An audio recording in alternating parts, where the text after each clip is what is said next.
So that's the worst video I've ever seen. And unfortunately, it looks like it's moving in that direction. Trump Gaza is coming.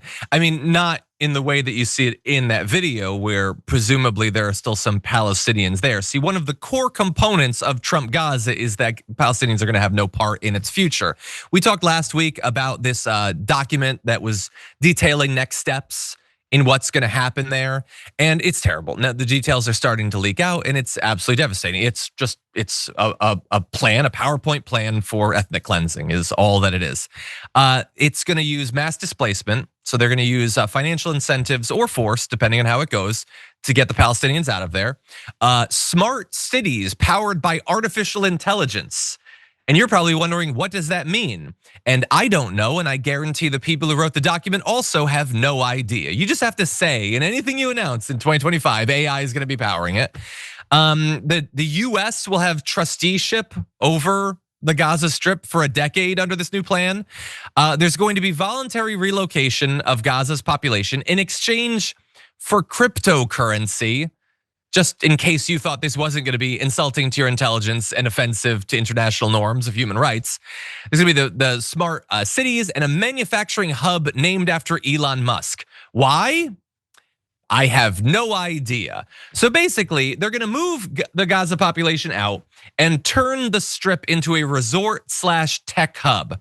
And then they want you to believe that at that point, they're gonna bring millions of Palestinians back in and hand over this tech utopia that they have created. And I'm not a betting man, but I would bet every cent I've ever made and every cent I will ever make that that is not going to happen. How could you possibly think that's what's going to happen? And so, look, this is one plan. We don't know if this is how it's gonna work out, Elliot, but this is very much in line with what Trump has said. They're gonna be moved to South Sudan or moved to Egypt or moved to Africa, and maybe some will come back, but maybe not. There's money to be made in real estate and tech. What do you think?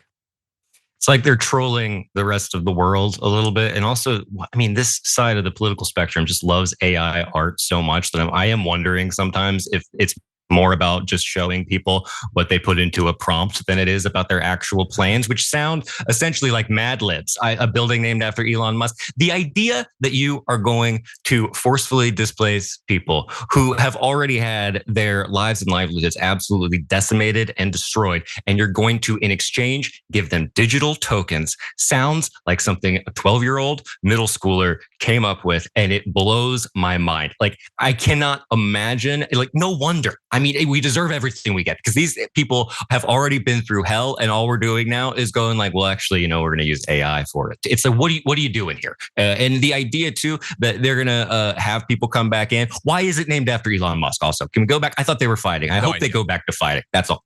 100%. Also, by the way, why? Like, I'm going to say the craziest thing anybody has said in American political discourse in a while. Why is nobody suggesting that they can come here? I mean, we're telling them to leave. It's a big country. Oh, and also, by the way, thanks to the tariffs, we have infinite money. So why don't we set up smart cities for displaced Palestinians here in America? If it's not about hatred and it's not about ethnic cleansing or whatever, and they're gonna be better off, why send them to South Sudan? Why not take them right here? Because of course that's not gonna happen. By the way, in related news, leading genocide scholars say Israel is committing genocide in Gaza. And to that I say, what do they know? They're just the scholars. But anyway, yeah, it's a devastating situation on the ground right now. All of the plans are utterly horrific for what is planned to be done. There have been horrible genocides, campaigns of ethnic cleansing in world history. I don't know if there's ever been one that was like advertised as much as this one. That like you get to know a couple years in advance of the absolute devastation that we're gonna be experiencing in real time.